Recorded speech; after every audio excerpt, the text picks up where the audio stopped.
कर्नाटकाच्या राजकारणात 3 जून हा दिवस अत्यंत महत्त्वाचा ठरला। काँग्रेसचे वरिष्ठ नेते डी.के. शिवकुमार यांनी मुख्यमंत्री पदाची शपथ घेतल्यानंतर राज्यात नव्या सत्ताकारणाची सुरुवात झाली। मात्र त्यांच्या शपथविधीपेक्षा अधिक चर्चा त्यांच्या अफाट संपत्तीमुळे रंगली आहे। देशातील सर्व मुख्यमंत्र्यांमध्ये सर्वाधिक संपत्ती असलेले मुख्यमंत्री म्हणून डी.के. शिवकुमार यांच्याकडे पाहिले जात आहे आणि त्यामुळेच ते राष्ट्रीय पातळीवर चर्चेचा विषय बनले आहे। तर चला जाणून घेऊया या व्हिडिओच्या माध्यमातून डी.के. शिवकुमार यांच्याकडे नेमकी किती संपत्ती आहे।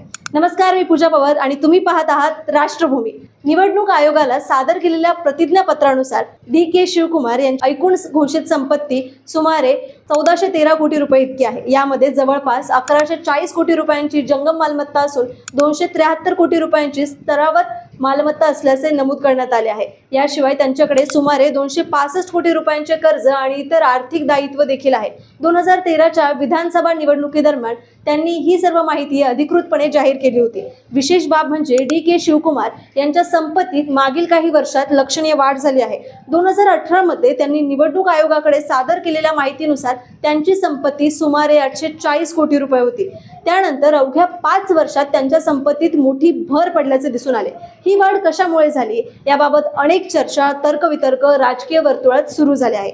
ऐशाराम आणि महागड्या वस्तूंचा शोध प्रतिज्ञापत्रातील माहितीनुसार डी.के. शिवकुमार यांना ऐशारामाच्या वस्तूंची विशेष आवड आहे। त्यांच्या नावावर नोंदणीकृत असलेल्या वाहनांमध्ये टोयोटा क्वाली सारख्या गाडी समाविष्ट आहे। तसेच यांच्याकडे रोलेक्स आणि हब्लॉट यासारख्या आंतरराष्ट्रीय दर्जाच्या महागड्या घड्याळांचा संग्रह आहे। याशिवाय सोने, चांदी आणि इतर मौल्यवान वस्तूंचाही त्यांच्या मालमत्तेत समावेश आहे। वाद, गुन्हे आणि ईडीची कारवाई कधी आणि कशी?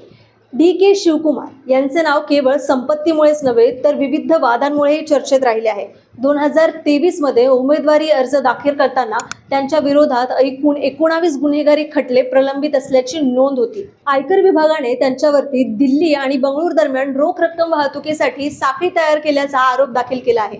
याच प्रकरणात ईडीने मनी लॉन्ड्रिंगचा गुन्हा देखील दाखल केला आणि 2019 मध्ये त्यांना अटक करण्यात आली। जामीन मिळेपर्यंत ते जवळपास 50 दिवस कारावासात होते। या सत्तांतरामध्ये काँग्रेसमधील अंतर्गत राजकारणही तितकेच महत्त्वाचे ठरले। माजी मुख्यमंत्री सिद्धारमैया यांनी पक्षाच्या वरिष्ठ नेत्यांच्या सूचनेनुसार आपल्या पदाचा राजीनामा दिला। हायकमांडने सांगितलं म्हणूनच मी हे पाऊल उचललं असं सांगताना ते भावुक झाल्याचं दिसून आलं। त्यांच्या राजीनाम्यानंतर डी.के. शिवकुमार यांनी मुख्यमंत्री पदाची संधी मिळाली आणि कर्नाटकाच्या राजकारणात नव्या पर्वाची सुरुवात झाली।